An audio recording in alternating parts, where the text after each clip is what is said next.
I always thought my marriage was perfect until I found a stranger's earring under my bed, and it wasn't mine.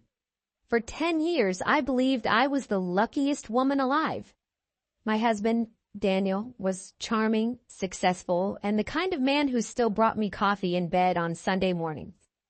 Our life was picture perfect, a beautiful house, weekend getaways, and a love story everyone envied.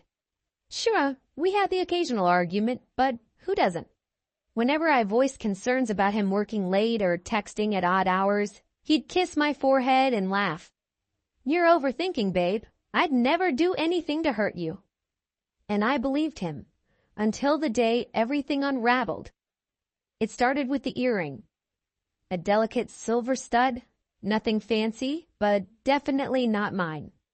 At first, I convinced myself it was old, maybe something from years ago. But deep down, a knot tightened in my stomach. Something felt off. A week later, I noticed his cologne smelled different, sweeter, almost floral. When I asked, he shrugged. "New formula, I guess. You don't like it." Then came the late nights, the secret of texting, the sudden gym obsession. So I did something I never thought I'd do. I snooped. One night while he was asleep, I unlocked his phone with his fingerprint, a trick I learned from watching too many crime shows. My hands trembled as I scrolled through his messages. And then I found her. "Can't wait to see you again. Last night was incredible." My heart stopped. The messages weren't from an unknown number, but under a male contact name. Clever. I clicked on the number and my stomach flipped. It was my best friend, Vanessa. My mind raced. Vanessa, who had been my closest friend for years. Vanessa, who had helped plan our wedding. Vanessa, who had been sleeping with my husband.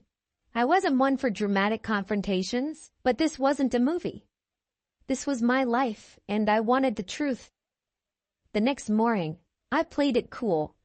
I kissed Daniel goodbye like I always did, told him I'd be at Vanessa's place for brunch. He smiled and nodded, no clue that I knew. When I got to Vanessa's apartment, I acted normal, until I casually pulled the earring from my pocket and placed it on her coffee table. She paled instantly. "Where did you find that?" she stammered. "You tell me," I said, folding my arms. Her mouth opened, then closed. She knew she was caught.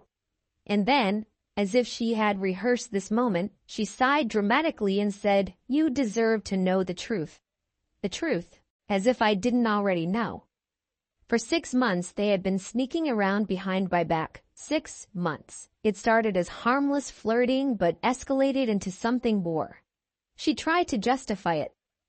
"It just happened, okay? I never wanted to hurt you." "Never wanted to hurt me?" I laughed bitterly. "Then why did you do it?" She had no answer.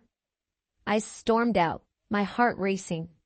The betrayal, the lies, it all came crashing down. But I wasn't done yet. I went home and packed my bags. But before leaving, I did something petty. I knew Daniel had a big work presentation that day. I also knew he kept his laptop logged into our shared cloud. So I uploaded all the screenshots, the texts, the flirty pictures, even a mirror selfie of them in a hotel room straight into his work folder. And then I left. Hours later, my phone exploded with calls. Vanessa, Daniel, his boss. I ignored them all. Instead, I went to a spa, got myself a glass of wine, and booked a one-way ticket to Greece. Because if they thought they could destroy me, they had another thing coming. Weeks later, I heard through mutual friends that Daniel lost his job. Turns out, having your affair exposed mid-presentation isn't great for corporate professionalism.